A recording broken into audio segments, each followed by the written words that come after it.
Welcome back, everybody, to another episode of Foodies and Friends on Fox 26. It is the season to eat, Cori. Would you agree? Yes, of course. So we are, of course, at a restaurant that has a lazy Susan to better help us eat. Yes. Family style. Family style. This is very traditional, very something you'd find in traditional Chinese culture. And what did you say the kind of table was? It's a flush. Flush. Yes. So it doesn't sit on top of the table. Yes. It's I on the love same this. level. I want one of these in my house. Is it something that people have in their regular homes, or is it only in a restaurant setting? Probably only in a restaurant setting. Okay. And these are really popular right now in China. This is something new. Very cool. Well, we are at Mala Sichuan here in the Montrose area, right at Yoakum and Westheimer in the old Acme Oyster House Shopping Center, right across the street from Voodoo Donuts, one of my personal faves. And Cori has just had an incredible last few months. Of course, if you've seen the news in Houston, if you're a big foodie fan, you will know that Mala Sichuan recently was awarded the very prestigious Michelin designation, the Bib Gourmand, which not very many restaurants in Texas got, but Mala Sichuan was one of the fortunate ones to get it. Congratulations, Thank Cori. you. It was really our honor. Really? I mean, I was so pleased. You know, I was watching the live stream. They did such a great job. And I was just so excited when I saw you up there and you looked beautiful. And it had to be such an amazing surprise. Tell us a little bit about how you found out that you were in the running for this. They don't really, at first, somebody reached out to me on Instagram asking for our email, and they were from Michelin Guide. And then, so I provided them the email, and on the email, they asked for pictures of our interior and our food. So probably making sure that the same restaurant on social was the actual same restaurant they were in. Yes. Maybe. Yeah. Yes. So they said we might be considered for an award. Okay. So I was like, well, what does this mean? Why are they asking me for pictures? So I asked around people in the industry. Nobody knows anything. They're very secretive. All I got was that they're very secretive. They don't know anything else about it. And then so I just went ahead and uploaded my pictures. And then shortly after that, they just sent out an invitation to the ceremony. Oh my goodness. So they didn't tell you you were going to receive the designation. They just sent you an invitation. Yeah. And said dress nicely. Yes. And then they said the ticket, the entrance is not transferable and it's only 2 seats. So I thought, this is serious. Yeah. It has to be us that go. So non-transferable. Sure. Yeah. Well, and the Bib Gourmand designation, there's a few different Michelin designations, but it's a really amazing category in amazing food, essentially for affordable prices, which is really specific, I think, for here in Houston, because it's such a lived in, worked in city where we go to our favorite places often, and we enjoy going to our favorite places often because the food is so good at an affordable price. Yes. So before this, I didn't even know there was a Bib Gourmand. I just knew there were Michelin star and Michelin recommended. So where I came from, there wasn't any Michelin where I came from. And after I moved to Texas, there wasn't Michelin in Texas either. So I didn't have much knowledge of it prior to this. Well, no doubt a life-changing situation for Mala Sichuan. You will, I'm sure, be seeing a lot more customers from around the country because Michelin is definitely a big draw internationally. And it's always amazing when we can showcase a local business that has grown and expanded. And you've been here a long time. This location here, 2015, I think you said, right? This location, yes. Yep. All right. Well, let's get to the food because the food is the star of the show. And y'all, I'm hungry. Like I said, it is eating season. We are expanding our waistlines. Are you wearing stretchy pants today? That was the assignment. Wear sweatpants to the show on Foodies and Friends. Because we like to eat, y'all. We like to drink. We like to talk about our food. We like to get a little bit silly. It's been a busy month for you guys, right? Yes. Super busy. Yes, because of Michelin. Yes, because of Michelin. All right, here we go. Foodie Cam, what is our first dish, Cori? Oh my gosh. This is our dry pot prawns. It has mixed vegetables in there, and then of course prawns, and all the vegetables. This dish is extremely flavorful and fragrant. When we presented it, they were all saying, "Oh, this smells so good," and it has a variety of vegetables in there, and each type of vegetable, in my opinion, absorbs the flavor a little bit differently. So even though the whole dish is one flavor, but I think eating different ingredients in there, you get a slightly different experience. It's one of my favorite. Yeah, I love that. Now, tell everybody a little bit about your start. You have, I think, 5 locations. Yeah, but you didn't start with 5. You started with 1. Yes. Did you know that you were going to go to 5? No, not at all. When I started, I was a total newbie. I was a fresh out of college graduate, and then got into the business kind of, I would say on accident. I didn't always have this vision to open a restaurant. So I just, my dad initiated it and asked if I wanted to open up one with him. And so that's how we got started. Yeah. I had to learn everything from scratch. All I knew about restaurant before I opened was how to wait tables. That's all I knew. I had to learn everything else, all the accounting, all the inventory, all the ordering, all that. And your dad knew all of that? He doesn't know Not all too that much. either. Oh, okay. Yeah. So he wasn't in the hospitality industry. He just had a good idea, and he said, "You should start a restaurant." Yeah. Okay, that works too. But he's not in the restaurant industry, but he's been in the food industry. He was a food engineer in Sichuan University, so he always had connections with people that are in the culinary institute. World, That's the famous culinary institute in Sichuan. So that's how we got started. Now, this is one of your most popular dishes, something that people order a lot. So it's I like a lot of cilantro. And then this potato. Yeah, potato absorbs spices really well. And I love how thinly it's sliced. And it's soft. Oh, that's the best kind of potato. And then what else can we find in here? Celery. A little bit of celery. It's crunchy. A little bit of peppers. What are these red peppers? Those red peppers are actually for flavoring and also infusing the smoky pepper flavor into the oil so you don't eat it. Oh, really good celery. Oh. Yeah, it's crunchy. It's really good. Okay. Yeah. And then are there any noodles in this? There's no noodles. No My noodles favorite in this. Yeah. is the cauliflower and the lotus root. This is the cauliflower right here. It looks a little, what is that seasoning? This thing? Yeah. This little thing there, that's the Sichuan peppercorn. Okay. You can pick it out. Is it spicy? You don't eat it. No, you don't eat it. It's nummy. It's not spicy. Okay. So it's aromatic, has a citrusy aroma to it. This is really great. Yeah, I love that. That's great just as a side on its own. Yeah, you can, like this part of the cauliflower, it absorbs more seasoning than some of the other other vegetables. So. That's interesting. I didn't know about that. And this is a massive bowl. So this is your entree that you serve regularly. Oh my goodness, that's amazing. All right, back to the foodie cam we go. We're here at Mala Sichuan. We're in the tucked away in the corner. They're doing a little bit of construction, so if you drive by, you may not see the sign, but they are here right next to the old Acme Oyster House and across from Voodoo Donuts. Cori, what are we looking at here? This next one is egg and tomato fish cube. So egg and tomato stir fry is a super, super classic, traditional, like homemade food that every Chinese family would make in their house. Okay. And then we added in fish cubes in there. And this dish is for everybody. It's for everybody in the family. Kids love it. That's like awesome. All kids love this egg and tomatoes stir fry dish.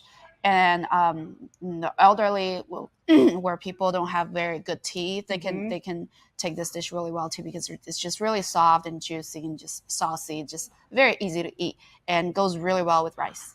Now, what do you think? I know you can't, there's no real way, but what do you think are maybe some of the dishes that kind of helped set you apart in maybe the Michelin secret people who came around here? But what are some of your popular dishes that you think have kind of caught on in the last few years that you're thinking, oh yeah, they probably had this?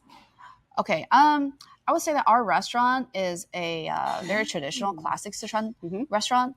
I would say more than half of the dishes on our menu are classic dishes, with less than half of them are more creative and proprietary dishes. And to our surprise, the top 5 dishes for all of the 5 locations are all classic Sichuan dishes. Interesting. People just love them. Yeah. Because they stood the test of time, and everybody just loves them. Especially our top 1 dish throughout all the 5 locations is the spicy and crispy chicken, which will be one of the dishes next. This dish is loved by everybody, even little kids that do not eat spicy food. They could get addicted to it. And wait a minute, what did I just eat? Probably tomato or fish. It was so good. The fish. Wait, Cori. No. Cori.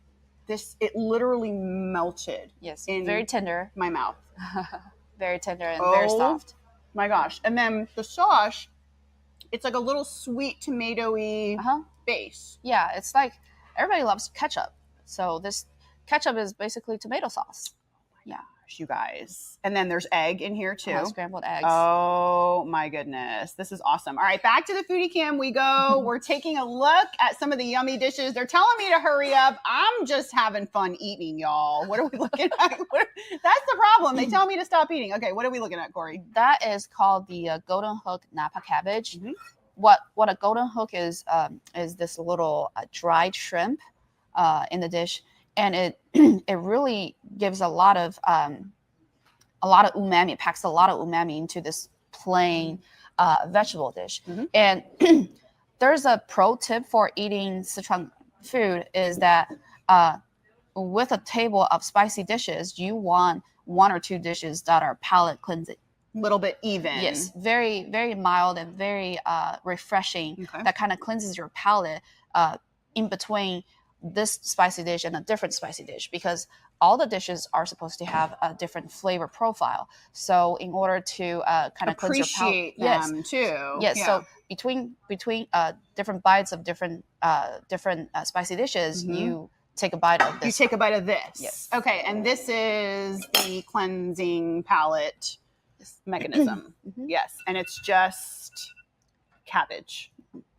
Yes, napa cabbage. Napa cabbage. Yeah, with simple white sauce, and then but with the golden hook, which is this little shrimp right there. Ooh. It just gives this dish a lot more umami than just a plain salty dish. Oh yes, I can smell. Let me see. Yeah. So the little shrimp and some garlic and some ginger is all there is. Oh my gosh, I could just eat this like this. Yeah, it's very healthy. So good, really healthy. Yeah. Whenever I'm on a diet or whenever I need more fiber, that's all I eat with my rice. I could just, what else can you put this in that you can in bulk, like soup or stew? This is really, really good. Napa cabbage also is used in a lot of dishes that have a lot of spices and sauce to it, because it absorbs the sauce really well in the folds of the leaves. That's something that I'm really noticing, just the smell. Like you're very good at picking ingredients that absorb the smells really well, and then they just go all over the place. All right, back to the foodie cam we go here at Mala Sichuan. You guys are watching Foodies and Friends on Fox 26. We air every Tuesday at 10:30 a.m. What are we looking at, Cori? That's the spicy and crispy chicken dish that I was talking about, the top 1 dish throughout all the number locations. 1 dish. Yes. Always the goat. The goat. And you haven't messed with this dish in a while, yeah, huh? Exactly. This is and everybody, like I was saying, that all people from all ethnic backgrounds, they all love it.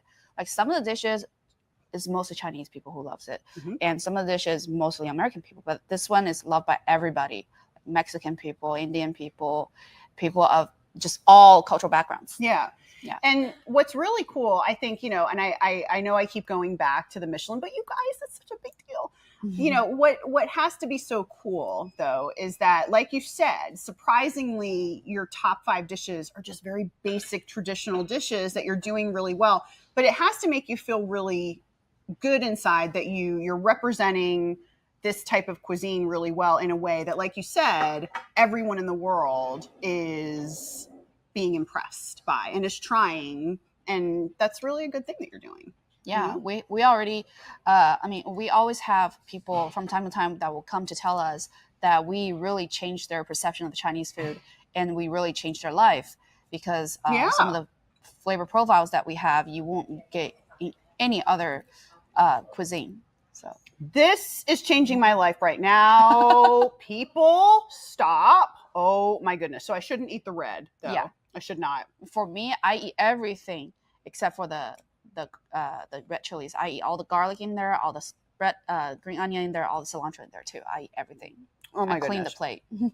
I mean, I would clean this plate if I could, but my producers are telling us we have other food dishes. I can see why this is one of your most popular dishes. This is what I'll be saving and eating on the way home, probably. All right, let's go back to the foodie cam. Take a look at another one of the dishes. What are we looking at, Cori? So this next one is called the beef brisket with mushroom medley. And I'd say this dish has something very unique and different in it. You see all the light green, yellowy vegetable that's on the top? Yes. That is called hotbed chives. So it's hotbed chives. Cori, for a moment, I thought you said something else that started with a B. We're gonna just clarify. She said hotbed. Yes. Okay. Bed. Yes. Hotbed. So this chive is just regular chive, but while it's growing, you put you cover it away from the sun, so it doesn't get any sun, so it doesn't get enough photosynthesis, and then it becomes yellow. Green. Yeah, it doesn't turn green. It becomes yellow, and this vegetable has a very unique fragrance. As if you'll think that what's the sauce in it? Yeah. What seasoning did you put in it? Yeah. But it's not. It's from the fragrance of the vegetable. I love that. Very interesting. Where are you finding these kinds of inspirations? Are you traveling? Is grandma calling you and telling you to try a new dish or a new ingredient? Well, this dish is one of our proprietary dishes, but all the ingredients in there are very traditional, very classic ingredients. Yeah. Yeah. The hotbed chives, we eat the hotbed chives in China all the time. And is that these right here? Yeah, this yellow. The little yellow. Mm-hmm. Can I just try it a little? And it's like, and they're very healthy. They're high in fiber. Yeah. I love onions and chives and everything like that. Yeah. All right, back to the foodie cam we go for another incredible dish, and we've got a flaming dish to show you, believe it or not, coming up in a few minutes. So stay tuned for that. All right, what are we looking at, Cori? This one is the green tea bacon fried rice, and it's also proprietary. It's a proprietary fried rice that we created, and we actually use green tea leaves. So you see this coloring, this kind of grayish, greenish color. It's from the ground up tea leaves. Mm-hmm. We use real tea leaves, ground it up, and then when we do the stir fry, it goes into the wok first, so the oil gets infused by the tea flavor, and this tea really balances out the bacon, the greasiness of the bacon. So it's a really nice balance. It's very fragrant. I love it. Healthy too. Right? I mean, because tea is antioxidants and keeping your customers healthy so that they can come back to visit. Now, tell us the different locations you have. So you have Westheimer, Montrose. We have Heights MKT. Chinatown on Bel Air, Katy Asian Town, in Sugar Land. On Sugar Land, we're right next to Big Lots and Just Go Supermarket. And and didn't you just open Heights MKT? Okay, so Heights MKT is the newest one. Yes. That place is busy. That is a great center. I mean, there's so much. We just had my son's birthday party at the Buttermilk Baby right in there, and it's always so full. I mean, there's a lot. Have you been there before? Have you been to Buttermilk Baby? I haven't. No, I passed by. I really want to go. It's really good. I want to bring my daughter there. Yes, it's a good like ice cream. They have Carvel ice cream. Have you ever heard of Carvel ice cream? Oh, it's East Coast ice cream. Let's go. It's soft serve. Yes, and so Ben Berg brought a franchise to Texas. It's the first one. It's a big deal. Anyway, I'm gonna try this. And this is pork, you said? That's bacon. Oh, bacon. Yeah. Bacon bits. Yeah, American people love bacon. Oh my goodness. Chinese people love them too. We just have them in a different form, but this is really good. I love that. Like that's incredible. Do you guys ever do like special events or any kinds of like weekend events or late nights? Cori, you got this jazz band place. Y'all, did you hear the old Acme Oyster House location? They're transforming it into a jazz club. A jazz club. You're gonna have to stay open late. You gotta have like a late night menu. Have you ever had a late night menu before? We haven't. Cori, you're gonna have a late night menu. Okay, we'll I'm gonna help you make it. Okay. She's like, we'll think about that. All right, back to the foodie cam we go. We're just trying to change the way they do things over here at Mala Sichuan. What are we looking at here? That's the twice cooked pork, which is one of the most classic Sichuan dishes ever. It's just a staple on a Sichuan restaurant menu. But this dish is pretty hard to make at home. So a lot of Chinese people tend to go to restaurants to order this dish. Now, why is it tough to make at home? Because you gotta boil the pork belly with the skin on for a long time, Okay. and then you slice it, and then you kind of store it because it takes a long time to boil the pork belly. Because Very labor intensive. Yeah, because the skin just doesn't cook that easily, so it takes a long time. And usually you'll do a batch of that, and then you slice it, and then you store it, and then before you want to eat it, you stir fry it again. That's why it's called twice cooked. You cook it first by boiling, and then you cook it again by stir frying. Yeah, I can see why people might want to just go down the street to it. A lot easier. That's my mom's favorite dish, and she never makes it at home. Yeah. She probably too much troublesome. Knows where to go. She probably has the person she knows who makes it. Okay. And all right, here we go. Oh, now I got to ask. You're on 5. You're gonna go for 10? You're gonna go for 6, 7 locations? I don't know. We like to take it slow and steady, and just make sure everything's working well first before taking the next step. Yeah. So how did it come about to expand like the first few times? Was it intentional, or was it kind of like somebody has a good place and somebody has a good place, and then we feel like a lot of people are just telling us, hey, you got to expand, you got to expand, you got to expand. We're kind of being pushed by external forces to take that step. This is incredible. This is kind of a life-changing dish, I think. Like, truly, I think this would be a life-changing dish for a lot of people. That's how we have our bacon. Interesting. All right, back to the foodie cam we go for more life-changing dishes. What are we looking at? We have the garlic bacon, and these two are both appetizer cold dishes. You're supposed to have them cold. Okay. So garlic bacon and our house special funky cold noodles. Oh, house special funky cold noodles. I like that name. That's a good name. Because the flavor is called a funky flavor. The flavor has got a name. In Chinese, it's called 怪味, which means strange or funky. Yeah. No, I like that. I like that a lot. Now, tell everybody where they can find you on social. What's the best way to keep up with you guys? Instagram is probably better than Facebook. Instagram, yeah, pretty much Instagram. And where are you these days? Are you kind of floating? Yeah, I'm floating around. I'm not permanently at any location. But wherever needs me, I go. Oh, it's a garlic bacon with cucumber on the bottom. And also, that's another way of us having bacon. I mean, I can smell. It's just an incredible. Any plans for the holidays? Any family fun plans or anything like that? Oh, yeah. For us, we're probably going to be visiting Alaska for the aurora, because this year is especially active. Yeah. Well, speaking of specially active, we've got an interactive element. If you want a flaming dessert, Mala Sichuan has you covered. It's got some sparklers. Oh, and it's purple. Yay. Oh, how beautiful. This is is it an ube? Yes. Yes. It is.